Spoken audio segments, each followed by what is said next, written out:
नमस्कार. आपण श्री किरण भाऊ सुरेश भाऊ अटकर यांच्या शेतामध्ये महाकाल कपाशी वाण पाहून राहिलो. उगवा तालुका जिल्हा अकोला. तर सुरेश भाऊ आहेतच इथं. तर त्यांचा आता मुलगा आपल्या कार्यक्रमामध्ये आहे. सुरेश भाऊ, तर तुम्ही आता काय बरं मशागत काय केली? खत आणि फवारणी 4 डोस खताची दिलेला. बरं बरं बरं. हे पहिला डोस डीएपी, हो. दुसरा 10-26-26, हो. तिसरा 18-18-10 आणि ते आपलं हे ते पोटॅश. बरं बरं बरं. आणि त्याच्यामध्ये युरिया. बरं, फवारणी आणि फवारणी 4. फवारणी 4 केली, खतही 4 दिले.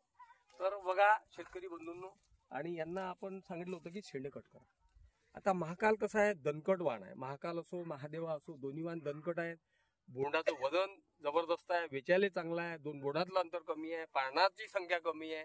म्हणून हा वाण म्हणजे उंच जरी वाढला तर दाटत नाही, कारण पानाची संख्या कमी आहे. तर आता इथं काही शेतकरी बंधू आहेत, त्यांनी लावली आहे महाकाल. त्यांचे थोडंसं हे घेऊ आपण, आणि नंतर आपलं जे उद्दिष्ट आहे 15 ते 20 क्विंटलचं, त्याच्यावर आपण बोलू. तर पंकज भाऊ खडसे यांनी महाकाल लावलाय. तर यांची 2 थोडं शब्द त्याचे ऐकू आपण. काय आहे विचार, म्हणजे त्यांचं विषय काय म्हणजे? महाकाल व्हेरायटी चांगली आहे, उत्पन्नाला चांगली आहे. तुमचे किती वाण आहेत?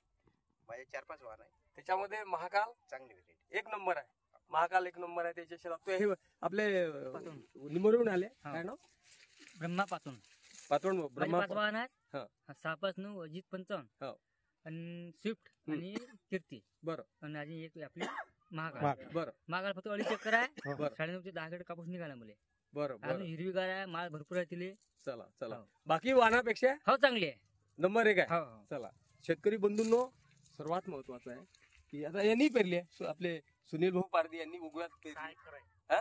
6 एकर काय परिस्थिती? पूर्ण महाकालच आहे. बरं, काय परिस्थिती आहे? 3 एरिया आहेत. ते 3 एकराचा वेगळा आहे, 1 एकराचा वेगळा आहे आणि हो. 2 एकराचा वेगळा आहे. बरं बरं. एका 3 एकरात 20 क्विंटलचा पहिला वेचा निघाला. 3 एकरात 20 क्विंटलचा बेचा. 7 त्रिक 7चा म्हणजे बेचा. अजून माल भरपूर आहे. जवळपास असं वाटतं की होईल 16, 17, 18 15 पर्यंत तर जायला निश्चित जाईल. वर्ष शेतकरी बंधूंनो, जास्त पाऊस, कपाशीची वाढ भरपूर, आणि हा मागच्या पावसानं तर सर्व माल गळलेला आहे. आणि पाल भाऊ पेरलेले. काय नाव? कमलेश भाऊ पाल. किती बॅग पेरले? आपल्याला 36 बॅग पेरले. बरं बरं. आणि काय परिस्थिती आहे? एक नंबर आहे. सर्व बाजूने ज्या वाढ आहेत त्याच्यात 1 नंबर महाकाल आहे. महाकाल 1 नंबर आहे त्याच्यात. चला, असं सर्व काही चित्र आहे शेतकरी बंधूंनो. आणि हे पहा, आपल्याला अजूनही महत्वाचं आहे की महाकाल कसा आपल्याला 15-20 क्विंटल पिकवता येईल, आणि त्या दृष्टिकोनातून मशागत आणि त्याबद्दल आपण बोलू. आता शेतकरी बंधूंनो, वाण दणकट आहे, हायटेड आहे, उंच वाढणार आहे. परंतु याला उंच न वाढू देता आपल्याला पोळ्याला शेंडाकट करायचा आहे, आणि ते लवकर वाढण्यासाठी आणि झाड थोडं दणकट होण्यासाठी खताचे 3 मात्रा शक्यतोवर त्याप्रमाणे द्या. 2 DAP द्या, आणि नंतर 10-26 द्या. आणि जर झालं तर 3ऱ्या याच्यामध्ये मायक्रोटन किंवा मायक्रोजा अशा प्रकारचे दाणेदार हे द्या. तर शेतकरी बंधूंनो, सर्वात महत्वाचं आहे की आपल्याला निसर्ग आपल्या हातात नाही, भाव आपल्या हातात नाही. म्हणून दस्याला जर शेंडेकट केले, साधारणतः 4 फुटा पोळ्याला जर शेंडेकट केले, साधारणतः 4 फुटाची कपाशी राहते, आणि बऱ्याच वेळा पोळ्याला पाऊस जाते. म्हणून जर आपण पोळ्याला शेंडेकट केले तर दस्याला कापूस आपला सुरू होईल, आणि दिवाळीपर्यंत जवळपास 2-3 वेचे येतील. तेच वेचे खरे महत्वाचे, कारण जे संकट आहेत कपाशीवर ते सर्व दिवाळीनंतर आहे, थंडी सुरू झाली की.